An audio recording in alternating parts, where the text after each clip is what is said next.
கர்த்தரின் சத்தம். கர்த்தருடைய நாமம் உயர்த்தப்படுவதாக.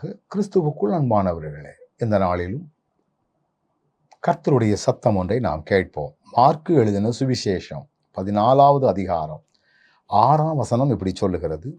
இயேசு அவர்களை நோக்கி, அவளை விட்டுவிடுங்கள், ஏன் அவளை தொந்தரவு படுத்துகிறீர்கள்? என்னிடத்தில் நற்கிரியை செய்திருக்கிறாள். என அன்பானவர்களே, குஷ்டரோகியாய் இருந்த சீமோன் வீட்டிலே இயேசு கிறிஸ்து போஜன பந்தியாய் இருக்கும் பொழுது ஒரு பெண் விலையேறப்பட்ட நளதம் என்கிற ஒரு தைலத்தை உடைத்து அவருடைய சிரசின் மேல் ஊற்றினாள் என்று வசனம் சொல்லுகிறது. இதை பார்க்கிற சீஷர்களுக்கெல்லாம் இவ்வளவு காஸ்ட்லி சென்ட் தைலத்தை ஏன் உடைக்கணும், இதை வித்து தரித்திரருக்கு கொடுக்கலாமே அப்படின்னு சொல்லி அவளை ஒரு மாதிரி பேச ஆரம்பித்தாங்க, முறுமுறுக்க ஆரம்பித்தார்கள். அதைத்தான் 5ஆம் வசனம் சொல்லுது, 300 பணத்துக்கு. அப்பொழுதே 300 பணம் என்றால் இது எத்தனை கோடிக்கு காணுமோ தெரியல. 300 பணம்.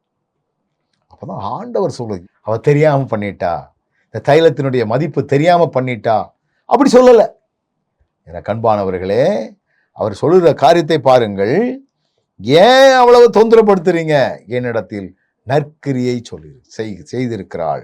எதை ஆண்டவர் நற்கிரியை என்று அழைக்கிறார் என்றால், உலக பிரகாரமாய் காஸ்ட்லியாய் இருக்கிற ஒன்னை ஆண்டவருக்காக நஷ்டமடைய செய்கிறது, ஆண்டவருக்காக இழக்கிறது, அது நற்கிரியை. இந்த உலகத்தில் இது இருந்தால் எனக்கு நல்லா இருக்குமே அப்படின்னு நம்ம நினைக்கலாம். அந்த நல்லா இருக்குமேன்னு நினைக்கிறத ஆண்டவருக்காக நஷ்டமடைய வைப்பது. இப்போ பவுல் சொல்லுகிறார், லாபமானவைகளை எல்லாம் நான் நஷ்டம் என்று எண்ணுகிறேன். இப்படி ஆண்டவருக்காக நீங்கள் எதையெல்லாம் இழக்கிறீர்களோ அவைகள் ஆண்டவருடைய பார்வையிலே நற்கிரியையாக இருக்கிறது. அதனால தான் ஆண்டவர் அப்படி சொன்ன மக்களை பார்த்து கடிந்து கொள்கிறார். நாமும் நற்கிரியை செய்யக்கூடிய மக்களாய் காணப்படுவோம். கண்களை மூடுவோம். நல்ல ஆண்டவரே, அந்த பெண்ணை போல நாங்களும் நற்கிரியைகளை செய்யக்கூடியவர்களாய் எங்களை மாற்றும். இயேசுவின் நாமத்தில் ஜெபிக்கிறோம் நல்ல பிதாவே.